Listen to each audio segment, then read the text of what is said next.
Okay, hello and welcome to the continuation of pipe flow. So here we're going to perform a fundamental momentum balance on a pipe and learn what we can learn about pipes. So imagine, if you will, a section of pipe arbitrarily oriented as shown. The spring line of the pipe is at some arbitrary angle with the horizontal. We'll call that angle theta.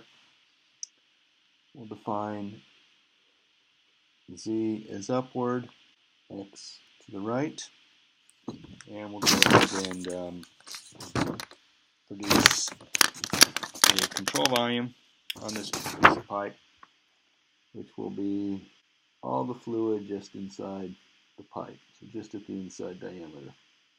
So there's my control volume. The segment will have a length dl. We'll call that location 1, this one location 2. At location 1, we'll have some inflow coming in at speed u. We have an outward pointing vector, area 1, and we'll have some uniform pressure distribution, which creates, that'll create a pressure force. So let's call that P.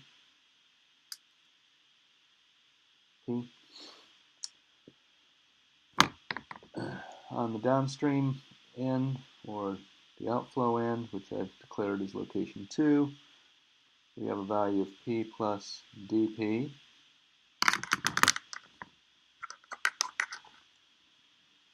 We have a speed of U plus du, and we have area 2.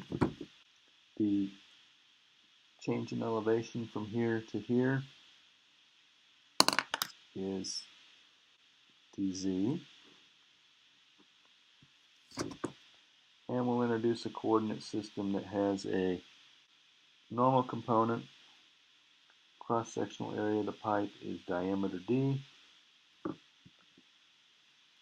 And let's put the weight force in. And the component of weight that is in the direction of the pipe flow is this amount right here. That's W sine theta, or that's theta. Okay, that establishes our small space segment of pipe. So if we write continuity, we have 0 is equal to d by dt, integral rho d volume, plus integral rho e dot dA, which equals minus rho u a1 coming from here, plus rho u plus du a2, constant cross section, means a1 equals a2. Therefore, we have rho u times the area equals rho u plus du times the area, and that's about all we get out of continuity. Remember that continuity relates velocity changes to cross-sectional area. It's essentially a form of Q equals V times A. Now let's consider momentum for the same section. We have the sum of the forces in the normal direction, that's the direction along the pipe axis, is d by dt integral rho v d volume plus integral of rho v dot dA. So that's the momentum equation. That's minus rho u squared A. We have constant cross section, plus rho u plus du times u plus du times A. But we know from continuity that rho u plus du times A, that's equal to rho u times A. So let's go ahead and make that substitution. So this is minus rho u squared A plus rho u plus du times u times A. We perform the indicated arithmetic. What do we have? We have minus rho u squared A plus rho u squared A plus rho u du times A. Those cancel, and rho u du times A can be rewritten as rho times 1/2 du squared times A. Therefore, the sum of the forces along the pipe axis is equal to rho times the area over 2 d of u squared. Now let's analyze the forces on the object. We have a pressure force at the upstream end, which is P times A minus P plus dP times A plus rho g A dl. That's a volume. That's a specific weight. So this is the weight of the water, sine theta, minus tau A sub c equals rho A over 2 du squared, and we want to see what tau A sub c is. In my original force diagram, we need to also include frictional forces, so we're going to call that shear force, which is tau times A sub c, where A sub c is the contact area. So if this is my cylinder of pipe, A sub c is the outside area of the cylinder except for the two end pieces.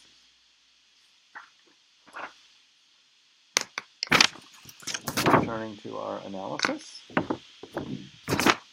This term we have a PA minus a PA, so that vanishes, and so what's left is minus dP times the area minus rho g area dz, where we're making the substitution that dl sine theta is this change in elevation,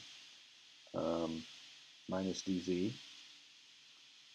minus contact area is pi times the pipe diameter times how long it is multiplied by the shear stress equals rho area over 2 d of u squared. So now we can substitute in the value for area, which is pi d squared over 4.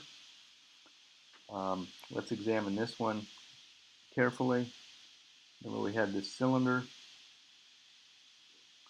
It's just the outside contact area. Take the cylinder and we slice it with a big knife right here. So we cut along it, and so now our cylinder is cut. And we unroll it until it's a nice flat plate. And this length is dl. That length is pi times the diameter. And this is the area where contact occurs. This area is the end view area, so it's just that, which is pi d squared over 4. Okay, now that we've unwrapped the pipe to examine the shear force, we'll divide everything by rho g times area and see what we have left. So if we do that, we have minus dP over rho g minus dz minus 4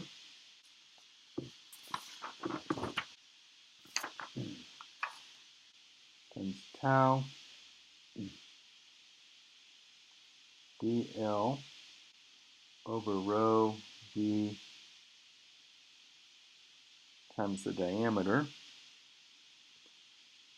So I've substituted the area term here and here, and then this one I'm using, I can adapt for the area here, equals d u squared over 2g. Okay, so I divided by rho g area, and substitute area is pi d squared over 4 to have this expression.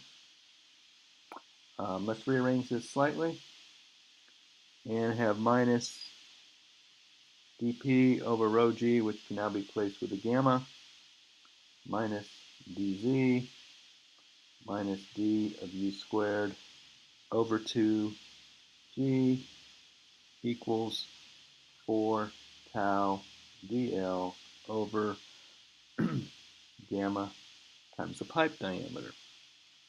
Now let's solve for tau, the shear stress. If we do that, we come up with the shear stress is equal to gamma times the diameter over 4 multiplied by minus dp over gamma dl minus dz over dl minus d of u squared over 2g dl. If we now observe that in steady flow with a constant cross-sectional area, the velocity doesn't change in two different locations in a constant diameter pipe. So d of u squared over dl is going to equal 0. If that's true, or if we make that assumption, then we have that tau is equal to gamma d over 4 times minus dp over dl 1 over gamma minus dz dl, which can be expressed in terms of radiuses, that this is equal to r over 2 times d by dl of p plus gamma z. And that should start to look interesting because this is the gradient of the static head along the flow line. Let's label this 1 and this guy 2. We're going to look at them more closely now.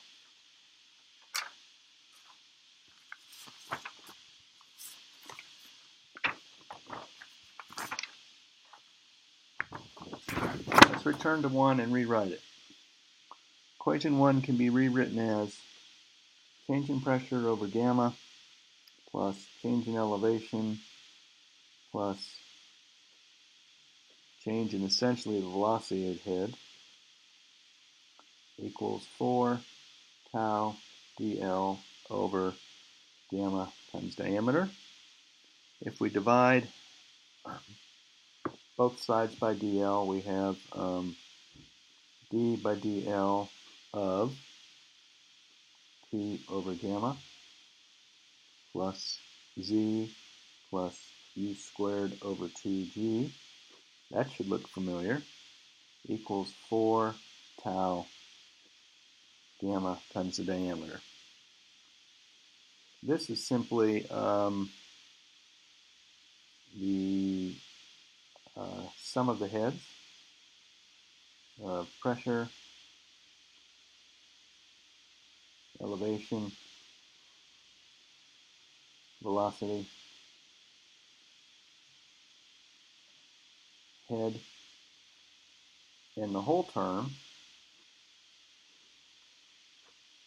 is the bare head loss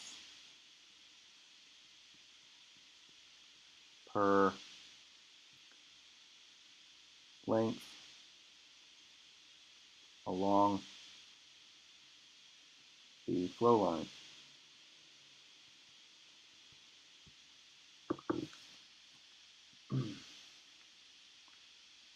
So now let's just go ahead and perform the integration. So if we integrate from position 1 to 2,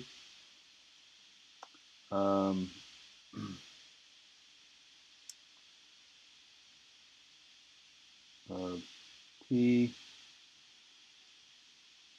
d of P over gamma plus Z plus U squared over 2G equals the integral from 1 to 2 of 4 tau over gamma d dl. So that's simply separation and integration. What we come up with is P2 over gamma plus Z2 plus U2 squared over 2G minus P1 over gamma plus Z1 plus U1 squared over 2G equals 4 tau times the length over gamma times the diameter, and that we already know is the head loss from 1 to 2. Okay, now if we put it into more conventional expression, we have P1 over gamma plus Z1, switch from U to V, V1 squared over 2G equals P2 over gamma plus Z2 plus V2 squared over 2G minus 4 tau L over gamma D, and this whole term is going to be the equivalent of plus the head loss. We'll deal with that minus sign as needed.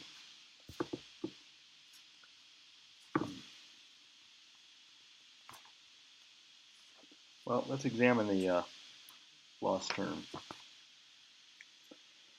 So we have 4 tau L over gamma times the diameter.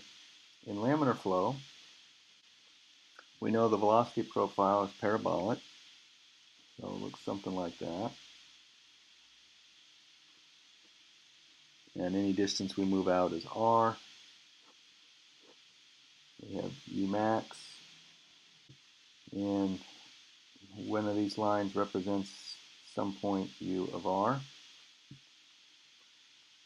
So let's substitute the definition of shear stress as 4 times the absolute value of mu du dr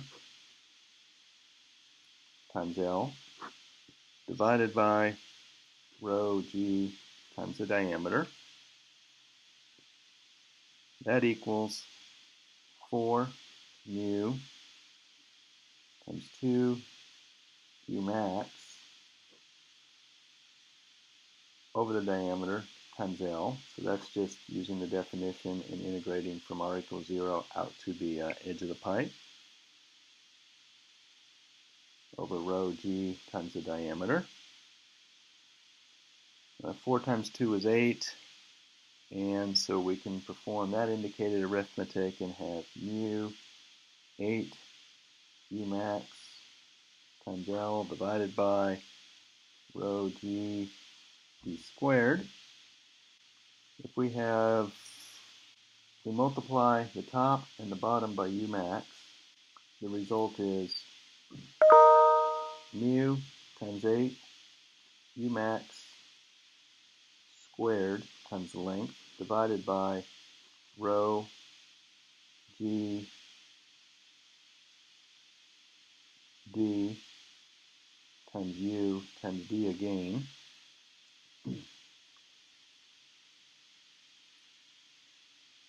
U max. The rho, the d, and the U max divided by mu is simply a Reynolds number. So let's break everything apart. So we have mu rho u max times diameter times L over diameter times 8 u max squared over G. That term right there is 1 over the Reynolds number.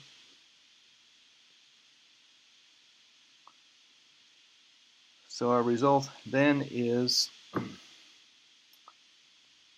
for laminar flow, we come up with 4 tau L over gamma times D is equal to 1 over the Reynolds number times L over D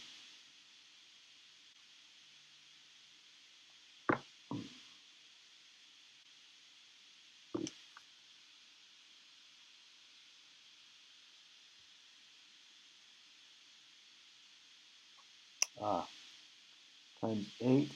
We can express U max in terms of the average section velocity, which is 4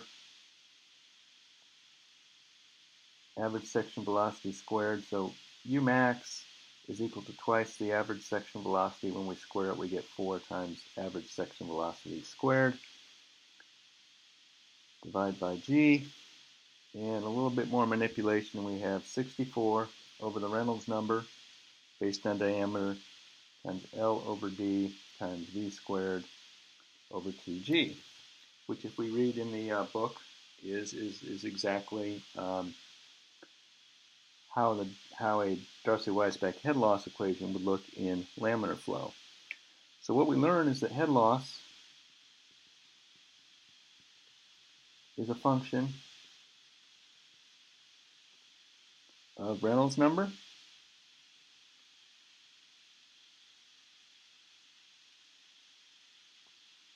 and velocity head.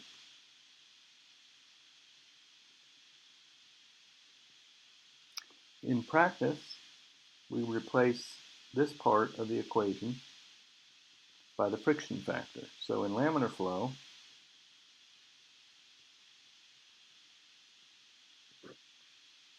friction factor is equal to 64 over the Reynolds number. In our head loss equation is F L over D V squared over 2G.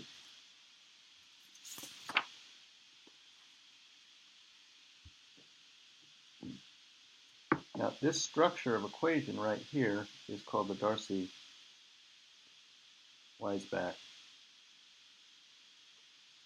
head loss model. We've just demonstrated that the structure for laminar flow is completely determinable from a momentum balance and a knowledge of what the pipe flow distribution would look like.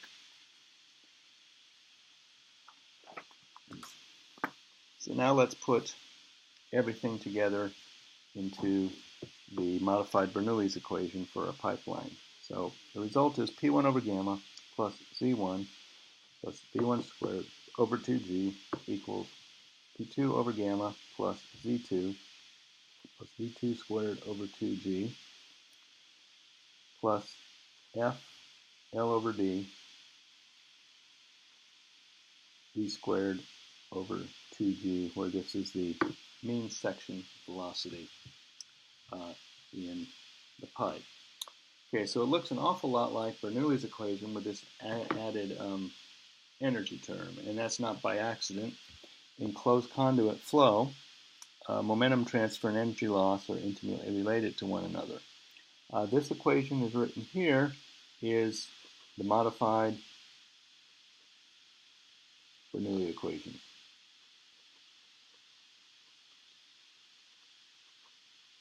It also goes by the name energy equation. You can use them interchangeably. And it just says the total head at 1 is equal to the total head at 2 plus any head loss along the way.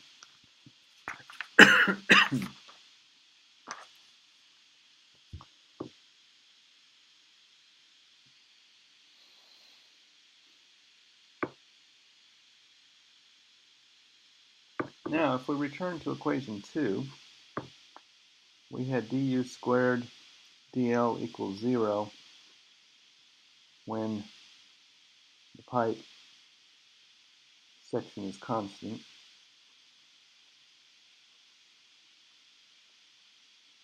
And we had tau is minus r over 2 d by dl of p plus gamma z. If we again define shear stress again, this is equal to minus mu du dr. See the trick I did there? That's how we're going to get that minus sign to go away. Minus r over 2 d by dl p plus gamma z.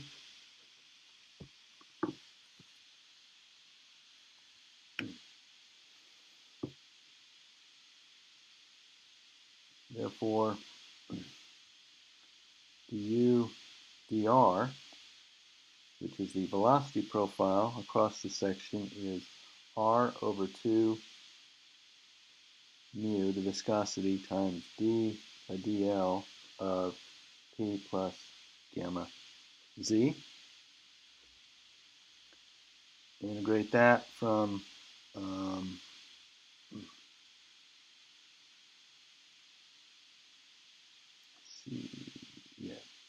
u to 0, du is equal to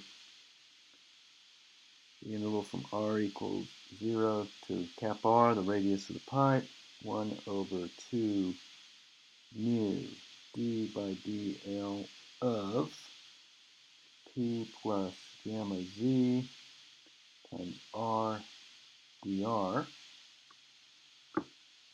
We come up with minus u is equal to cap r squared. I guess we go from minus little r squared over 2, 1 over 2 mu d by dl of p plus gamma z. And therefore, u of r, which is the profile across the pipe, is cap r squared minus little r squared over 4 mu times minus d by dl p plus gamma z, and this is a parabolic profile.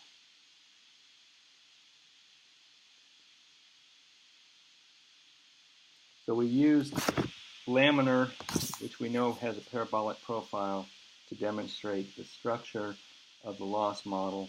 Here we're using the pipe cross-section being constant and showing that a parabolic profile occurs at least in laminar shear stress conditions.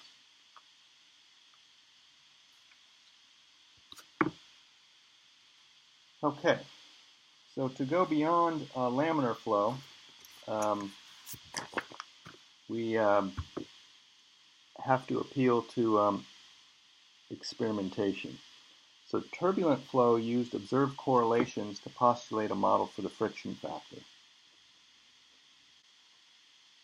Observed experiments, a lot of them, and after many of them, it was discovered that the friction factor in the structure I just created is correlated with Reynolds number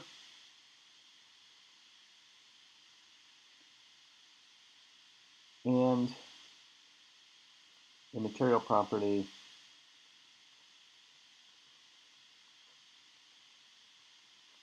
called the roughness ratio.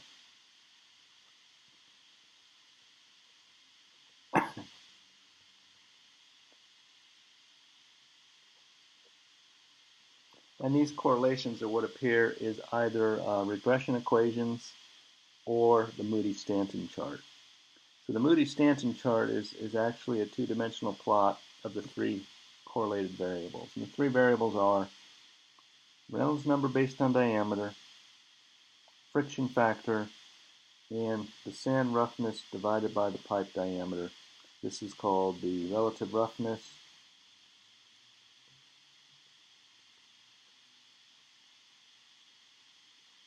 I call it the roughness ratio, friction factor, and Reynolds number.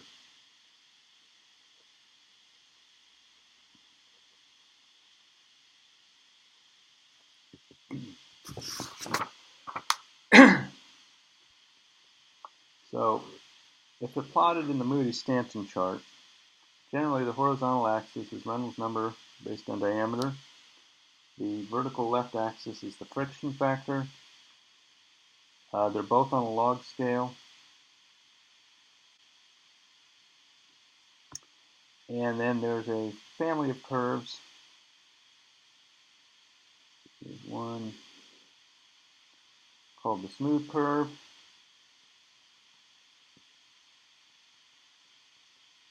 Essentially where the relative roughness becomes negligible. And then a bunch of other ones, and then there is a portion like that. These are different values of Ks over D.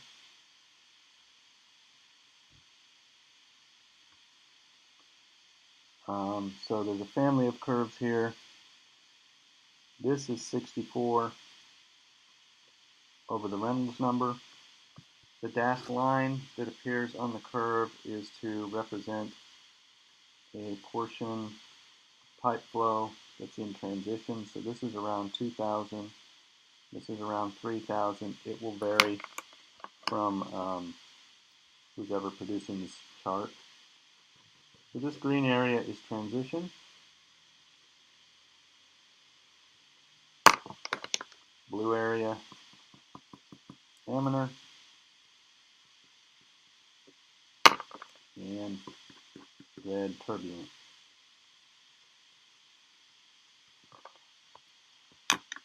Any particular pipe that's carrying flow will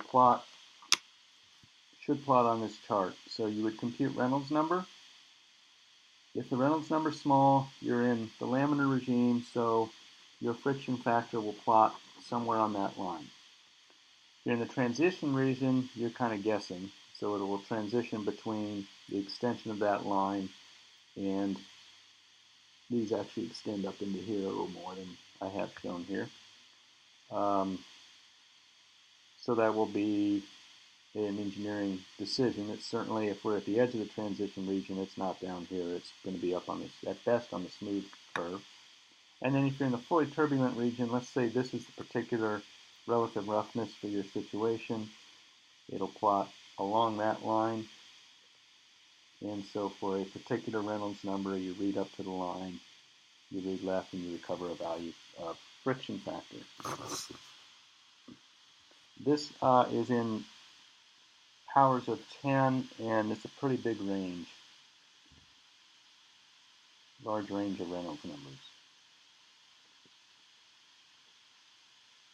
Orders of magnitude from thousands up to 10 million, typically. Now there's several classical problems that involve the Moody chart and the Reynolds number, and rather than work through them in detail here, I'm just going to have them already written up, and I'll simply present them. So here's the first one. This is the case where we're given the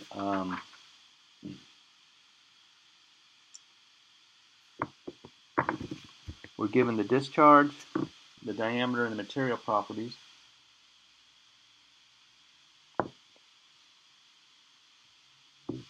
And your goal is to find the head loss. So we have oil specific gravity of 9/10, kinematic viscosity of 3 times 10 to the minus 5 feet squared per second, flowing at 1 cubic feet a second through a 6-inch cast iron pipe, 2,000 feet long. Slope is plus 5% in the direction of flow. That means it's going uphill. Find the head loss and the pressure drop. So here's our sketch. Here's point 1 downhill, point 2 uphill. This distance is 2,000 feet. Pipe diameter is a half a foot. 5 degrees of arc, 1 cubic feet per second coming in, 1 coming out. We apply continuity. The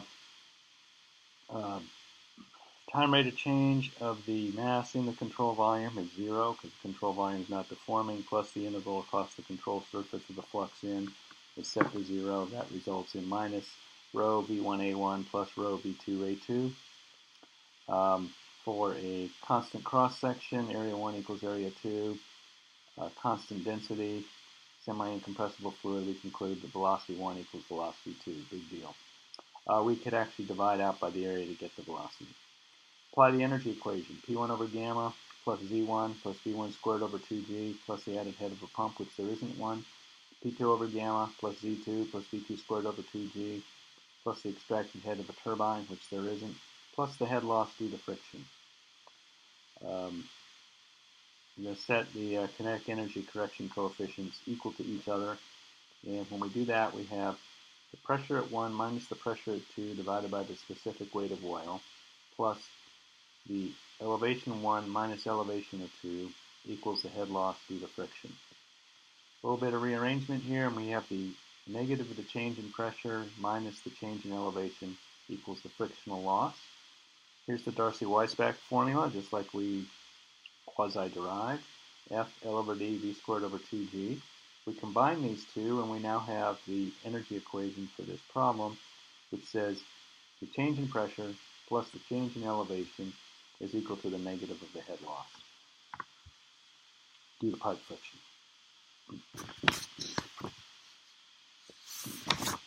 So next, we'll compute the Reynolds number, which is Vd over viscosity. The velocity is not given, but we do know the discharge, so we have pi d squared over 4 is the area. So Q divided by the area multiplied by the diameter, which is half a foot, divided by the viscosity is 84,800. Reynolds number is bigger than 2,000, therefore non-laminar. The roughness ratio, we looked that up in a chart to get the sand roughness height for cast iron. The roughness ratio works out in this case to be 0.0008. We go to our Moody chart in the textbook, which we will shell out and look at in a second. So here's the Moody chart. Here's the laminar region. Here's this transition region. So it would follow laminar, and then it will jump up somewhere into here, and then follow one of the appropriate lines. We're at the 0.0008 line, which is right there. Reynolds number is 85,000. See, that's 8 times 10 to the 5th. Right about there. And depending on your eyeballs and how you read it, on my example here, I have it read as 0.0215. So there's that. We use that line. And now we have the head loss due to friction is F L over D V squared over 2G, which is 34.64 feet. The change in elevation we calculate from the given angle is minus 174.3 feet, so it's minus because it's going uphill. The change in pressure, therefore, is head loss minus the change in elevation times the specific weight. So 34.6 feet plus 174.3 feet times 60.4 pounds per cubic foot times the specific weight of oil, which is 9/10, produces a pressure differential of 11.74 times 10 to the 3 pound-feet per foot squared, which is equal to 81.4 pounds per square inch. So, to conclude, the head loss from 1 to 2 is 35 feet, and the change in pressure is 81 feet. And note that for this change in pressure to have a positive value, the pressure at 1 has to be bigger than pressure at 2, which makes sense because it's pushing everything uphill. All right, we'll continue with the next classic little example, which is we want to find the flow rate for a given head loss value. So water at 20 degrees Celsius, 80 foot, half-inch wrought iron pipe, head loss is 40 feet, find the flow rate. So this way we have to use the chart a little bit differently. We write continuity, we will conclude that velocity 1 equals velocity 2. We write energy, elevation doesn't change, so z1 equals z2 are the same, they're going to cancel out. Velocities don't change, they cancel out, so finally what we have is pressure 1 minus pressure 2 over gamma equals head loss due to friction, which is equal to 40 feet given.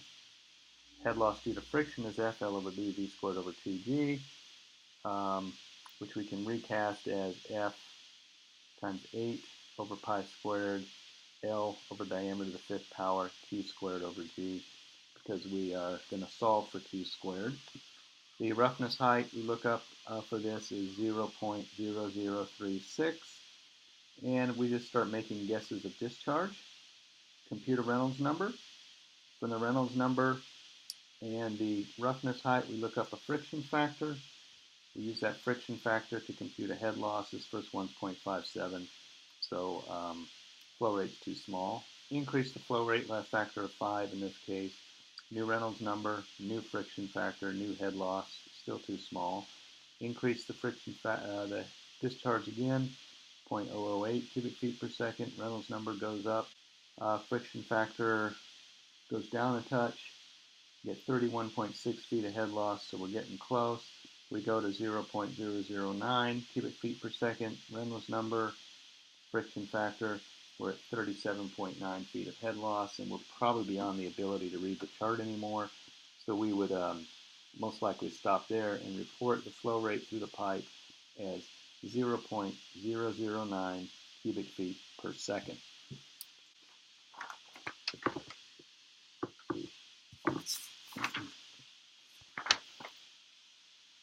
The last one is the design example. What size steel pipe is required to deliver water at 20 degrees Celsius, 3 cubic feet per second? The pipe is 600 feet long. Elevation change is a drop of 60 feet. Pressure drop is 6 feet. Continuity, constant cross-section, we conclude velocities are the same. Energy, because the velocities are the same, that term and that term are equal. They cancel one another. There's no pump in the system. We have P1 over gamma plus Z1 equals P2 over gamma plus Z2 plus head loss due to friction. Constant velocities, constant cross-sections. What we have remaining is P1 over gamma minus P2 over gamma plus Z1 minus Z2 equals head loss due to friction. Minus delta P over gamma minus delta Z equals head loss due to friction. We know the pressure drop is going to be 6 feet. The static drop is going to be 60 feet. So we have 66 feet is the head loss due to friction, and that's equal to F L over D, V squared over 2G, which is 8F L Q squared over pi squared G D to the 5th power. We'll guess a diameter. Everything else on this side is we'll guess a diameter. We have a no flow rate, compute a velocity, compute a Reynolds number. From that guess diameter, we get a roughness ratio. We use that roughness ratio, that Reynolds number, to look up the friction factor. Apply that friction factor to the head loss equation to compute the head loss 2,500 feet or too small in diameter. Double the diameter, new Reynolds number, new roughness ratio, new friction factor, new head loss, 69.6 feet. We're getting close. We go to 0.51 feet of diameter, new Reynolds number, new roughness ratio, new friction factor, actually the same one because we're now in the flat part of the curve, and we're at 63 feet of head loss. So the diameter that makes all this true is somewhere between 0.5 feet and 0.51 feet. And we would choose to report that 6 to 7 inches is the inside pipe diameter. And then we would choose the standard pipe size equal to or larger than the calculated size.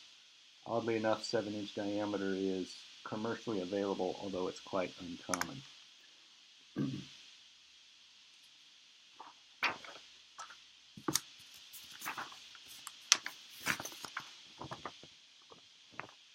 An alternate procedure for the last one is